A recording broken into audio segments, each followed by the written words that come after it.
cracking, everybody? So,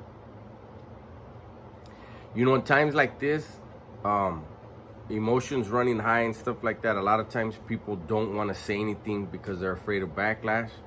But I'm not afraid of the backlash. Something has to be said. My channel's small, so it's not gonna go anywhere. But I still feel it's only right for me to say what I think and what I feel. You guys already know I did a video on Mr. Floyd and the way he was murdered, and that justice needs to be served. Those officers, every single one of them, need to be charged with murder. There was one that committed the murder, and there was the rest of them that aided and abetted the murder. Had it been me or you, we'd be charged with it. We wouldn't have gotten no, give me a couple days to figure out what I want to do. Let me fire you in the meantime. That wouldn't have happened. Okay, now with that out of the way, these protests that are going on, initially, in my opinion, there were people protesting out of hurt and out of anger and just fed up with what's going on as far as the police and how they police people. Okay, what's going on right now isn't even about Mr. Floyd anymore, for the most part. Our country, our economy, our way of living is on thin ice right now. We're on fragile ground right now with everything that's going on. This whole COVID thing, what it has done to our economy, to every single state, it's set everybody back. Their budgets are moved back. I mean, they're in the red. They're going into deficit, every single state, behind this COVID thing. Okay, and right when we were about to come out, where it looked like in June that we're gonna start opening things up, this happened. This wasn't a plan by someone, hey, let's kill this guy because people will react this way. That's not what happened.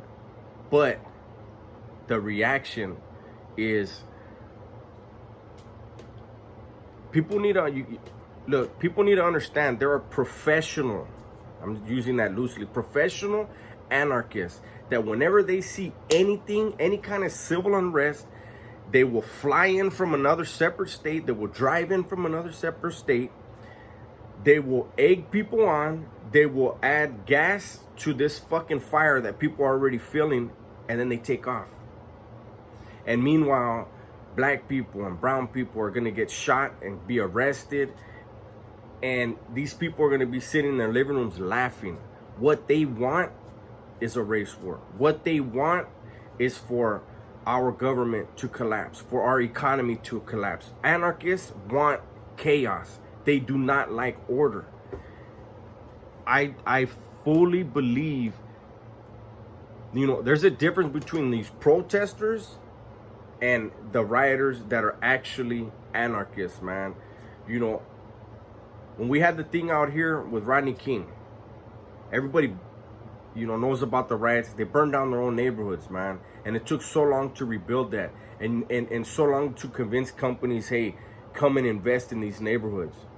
And now look, now that they've invested a little bit, what's happening? They're pushing all the black and the brown people out. The white people are buying up all these neighborhoods now. That's what's going to happen to everything they're burning up right now. All these protests, the middle class is becoming extinct in this country. And when we have outbursts like this, where these anarchists, what happened to Mr. Floyd was not right. But what's happening right now is going to affect our families, the jobs that they could have had, or maybe even that they have now. Companies are going to say, I'm out of here. I'm closing up shop. Fuck this. So people need to keep that in mind, man. If you're struggling, if you were already struggling from COVID-19, this rioting shit, these anarchists that are coming in and stirring the pot and going back home and watching on TV and laughing at everybody, they're putting you in further jeopardy. They're putting us in dire straits economically. And I just hope that everybody notices this. You know, I don't like to make videos when I'm at home with when my wife is here with me. That's why I do them at the shop. But seeing what's going on right now, I felt like I had to make the video. Whoever sees it, sees it. But please just think about not what's happening right now, not what you're feeling right now, but how what you are doing right now can affect you a year from now, 3 years from now. We can't just be doing shit impulsively. You know what I mean? Like, that dude was arrested. There were ways to keep the pressure on people. But this right here, man, it's gonna hurt us. At the end of the day, the people that everyone's mad at are not gonna be hurt by this. It's only gonna hurt us. So with that, I'm out.